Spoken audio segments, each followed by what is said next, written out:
Hey, Riddle here. Welcome to my channel, or welcome back if you're a subscriber. We're almost at 8,000, so thank you for those who subscribed.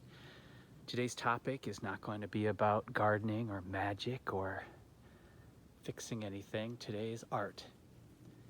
And those of you who have subscribed for my art, thank you. Art's kind of dead in America. People don't realize its value. This is my latest sculpture, and it is basically a homage to pollinators, the winged ones, butterflies. You may or may not follow science and what's happening in the world, but the pollinators are disappearing. The bees, the moths, the butterflies, and they help to make our food. So when they're gone, they're either going to have to replace them with robots, which will make us even more dependent on the powers that be. And that's why you should care.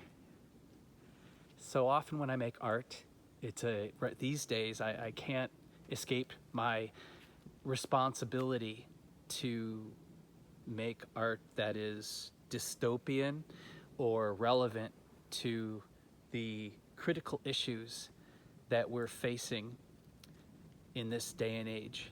Man, it must have been wonderful to live in a time that you could just make beautiful things just to make beautiful things, but I find it more important right now to record, to rebel, and to get people thinking. Try to get people not just thinking but feeling, and more importantly acting on these issues, these super important issues.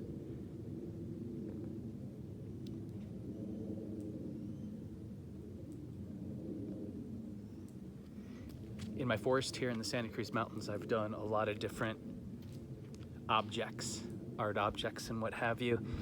It's kind of cool because most people don't take the time, or don't have the time, or don't think they have the time to go and see what's happening culturally, what artists in their community are creating, and go to exhibitions and go to galleries. They think that that's something for only the mega educated or the mega wealthy to buy art, to support their culture, to support artists.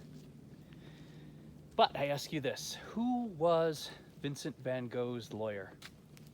Who is Van Gogh's doctor? Well, I don't know either.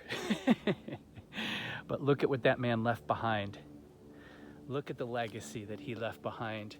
And entire cultures would have disappeared if it wasn't for the simple documentation of the humble artist, carving things out in stone, ceramics, a brush, pigment, a mouthful of pigment and spit on a cave wall. And that, my friends, is fact.